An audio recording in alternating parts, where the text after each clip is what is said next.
जो आपको पढ़ाई करनी थी सितंबर एग्जाम के लिए आप पढ़ाई कर चुके हैं। जो आपको रिवीजन करना था कर चुके हैं। आरटीपी एमटीपी जो भी कुछ आपको सॉल्व करना था वो आप कर चुके हैं। थोड़ा बहुत जो रिवीजन बचा होगा वो आने वाले 3-4 डेज में आप कर लेंगे।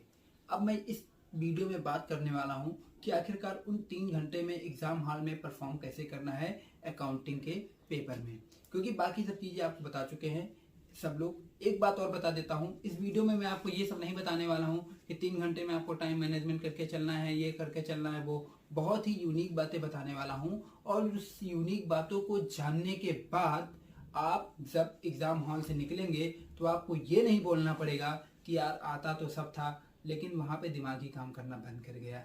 ये 5 मिनट की वीडियो आपको उसी 3 घंटे एग्जाम हॉल में हेल्प करने वाली है। तो बिना देरी के हुए वीडियो को स्टार्ट करते हैं। पर उससे पहले अगर आप चैनल पर नए हो तो प्लीज़ चैनल को सब्सक्राइब अभी मत करना, वीडियो को लाइक भी अभी मत करना। जब वीडियो के लास्ट में आपको वीडियो यूजफुल लगे और आप अदर सब्जेक्ट की वीडियो देखना चाहते हो तो ही चैनल को सब्सक्राइब करना और वीडियो को लाइक करना।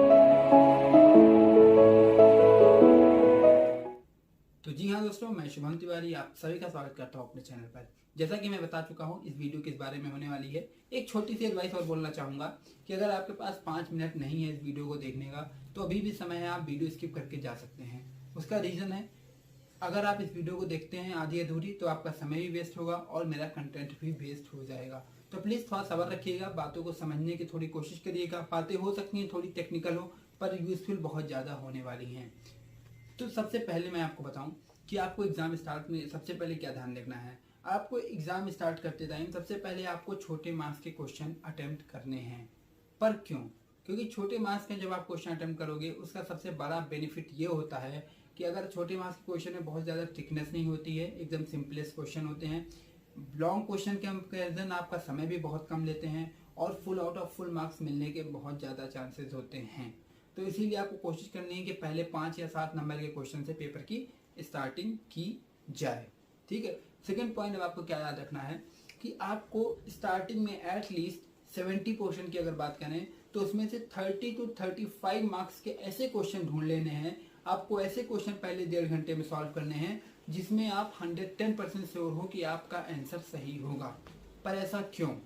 उसका रीज़न ये है कि अभी जो रिजल्ट आया था सितंबर 24 में, उसमें कई बच्चों ने मुझे कॉपी दिखाई, कई मेरे दोस्तों ने कॉपी दिखाई। वो सब कह रहे थे कि आईसीआई ने मेरा नंबर काट लिया। 10 नंबर के सवाल में केवल 1 पॉइंट गलत था, उसके बावजूद आईसीआई ने 10 में से 2 नंबर दिया और इसलिए आईसीआई ने जानबूझ के काटा है। मैं कहूँगा ऐसा नहीं, क्योंकि आईसीआई के चेकिंग का पैटर्न ही है। बिल्कुल सही सुना आपने। अगर आप 10 नंबर का सवाल करते हो, आपका पूरा आंसर मैच हो जाता है, उसमें आईसीआई आपको बेझिझक 10 आउट ऑफ 10 देगा, कभी आईसीआई नंबर नहीं खाता है।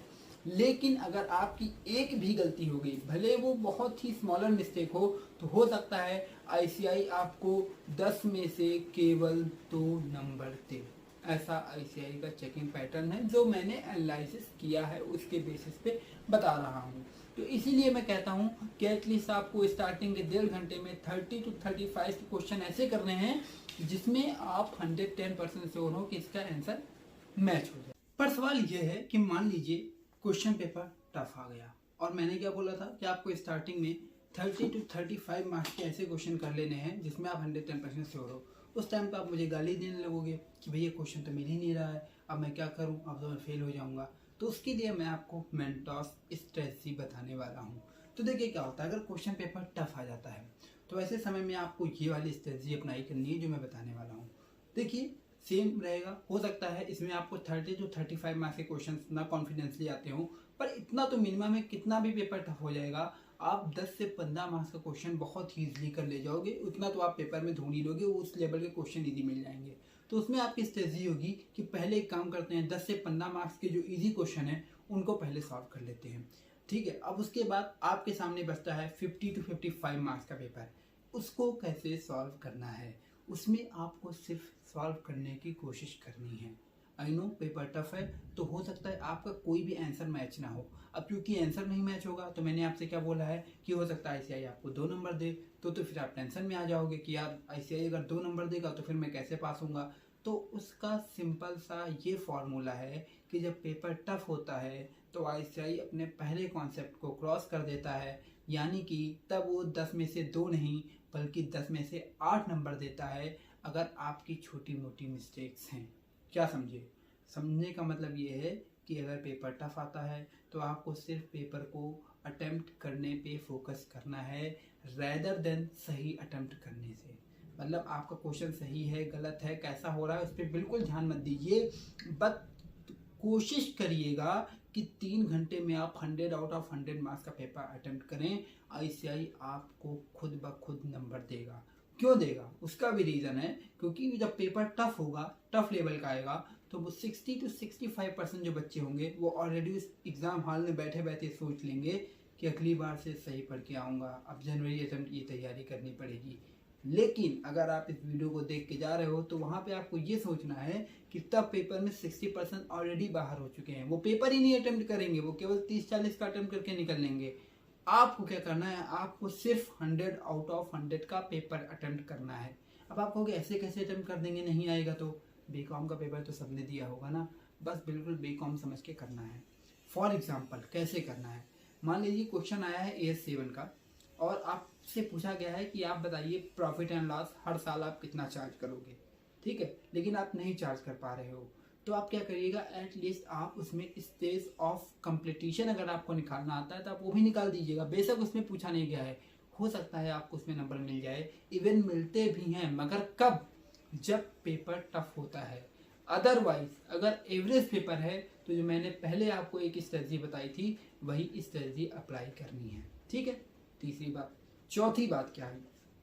चौथी बात मैंने आपको बोला अगर आपका क्वेश्चन पूरा सही होगा तो आईसीआई आपको 10 आउट ऑफ 10 देगा। प्रेजेंटेशन पे आपको बहुत ज़्यादा ध्यान नहीं देनी है, लेकिन एक बात है, जब आपका क्वेश्चन सही भी होगा फिर भी आपको आईसीआई 10 आउट ऑफ 10 नहीं देगा।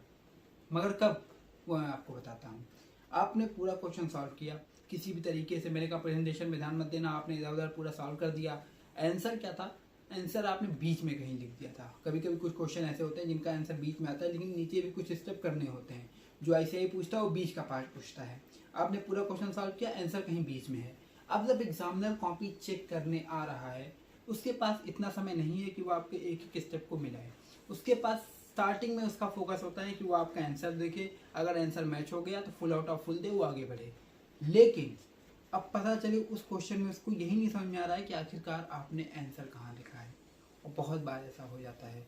और ये जो चेकर है उसके लिए एक इरिटेटिंग सिचुएशन पैदा हो जाती है। ऐसे में आईसीआई वो जानबूझ के आपके नंबर काट सकता है, बेशक आपका पूरा सही होगा। तो आपको क्या करना है कि जो भी क्वेश्चन पूछा गया है आपको लास्ट में, आप बीच में कुछ भी करिए, एटलीस्ट लास्ट में उसको आंसर को ज़रूर डिनोट करिए कि आंसर ये है, उसको एक बॉक्स में कर दीजिए। मान लीजिए आपके पास समय नहीं है और आप नहीं चाहते हो कि नीचे आप आंसर लिखो, तो आपको क्या करना है, जहाँ पे भी उसका आंसर निकला है, कई बार पार्ट में क्वेश्चन पूछता है कि कई सारे पार्ट में आंसर पूछ रखे हैं, तो जहाँ जहाँ आंसर है वहाँ पे एक आपको बड़ा सा बॉक्स बना देना है जिससे एग्जामिनर को चेक करने में बिल्कुल भी दिक्कत ना हो। आप ये समझिएगा कि आप एग्जामिनर को खाना परोसने जा रहे हैं, पकवान कैसा भी बने उसको कोई मतलब नहीं है, लेकिन उसके सामने प्रेजेंट ऐसा होना चाहिए कि उसको देखने में मज़ा आ जाए, उसका समय बहुत कम लगे आपकी कॉपी को चेक करने में। जितना कम समय लगेगा आपकी कॉपी को चेक करने में, एग्जामिनर आपको उतना ज़्यादा नंबर देगा। मेरी सारी एनालिसिस हैं, इस पर कोई भी आईसीआई का कमेंट नहीं है, सिर्फ मेरी एनालिसिस है और मैंने बहुत ज़्यादा एनालाइज किया और आप भी खुद एनालाइज करोगे, एक लॉजिकल पॉइंट से भी सोचोगे तो बातें आपको सही लगेंगी। तो जो मैंने ओवरऑल 3 बातें बताई एक बार आपको फिर से रिमाइंड करवा देता हूँ। सबसे पहले छोटे मार्क्स के क्वेश्चंस को प्रायोरिटी देनी है। सेकंड चीज़, ऐसे क्वेश्चंस को प्रायोरिटी देनी है जिसमें आप 110% श्योर हो और कोशिश करें कि जिस क्वेश्चन को आप कर रहे हैं उसमें 110% सही करने की कोशिश करें। थर्ड, अगर पेपर टफ आता है तो सिर्फ अटेम्प्ट करने पर फोकस करें रेदर देन सही अटेम्प्ट करने फोकस करें। मतलब अगर आप पेपर अटेम्प्ट करने से फोकस करिएगा अगर पेपर टफ हो जाता है तो। फोर्थ थिंग, आप प्रेजेंटेशन कैसी भी रखिए, कोई मतलब नहीं है, बस जो आपका आंसर है वो बहुत टू द एक्यूरेट होना चाहिए। अब एक छोटा सा क्वेश्चन आपके अंदर आ रहा होगा, स्टेप मार्किंग का क्या सीन है? स्टेप मार्किंग का सिंपल सीन है, आंसर सही हुआ 10 आउट ऑफ 10, आंसर गलत हुआ तो आईसीआई की इच्छा 10 में 5 भी दे देगा, 10 में 2 भी दे देगा, 10 में 8 भी दे देगा। उसकी भी सिंपल है, अगर पेपर ईजी होता है तो उस 10 में से आपको 2 नंबर देगा, पेपर का लेवल टफ था या इस क्वेश्चन का लेवल टफ था तो 10 में से 5 देगा। वो क्वेश्चन बहुत ज़्यादा टफ था फिर भी आपने अटेम्प्ट किया, आपका 1-2 पॉइंट गलत हो गया, तब वो 10 में से 9 देगा। तो ये होता है स्टेप मार्किंग का सिस्टम जो मैंने एनालिसिस किया है। आई होप आपको समझ में आ गया होगा कि एग्जाम हॉल में आपको कैसे 3 घंटे परफॉर्म करना है। फिर भी अगर कोई बात रह गई है तो आप नीचे कमेंट बॉक्स में बेझिझक पूछ सकते हैं। बाकी अदर सब्जेक्ट की वीडियो आपको अगले ही दिन मिल जाएगी 1 बाय 1 करके, तो उन वीडियोस को देखने के लिए आप बेल आइकन को जरूर दबा दीजिएगा। वीडियो में आखिर तक बने रहने के लिए बहुत बहुत धन्यवाद।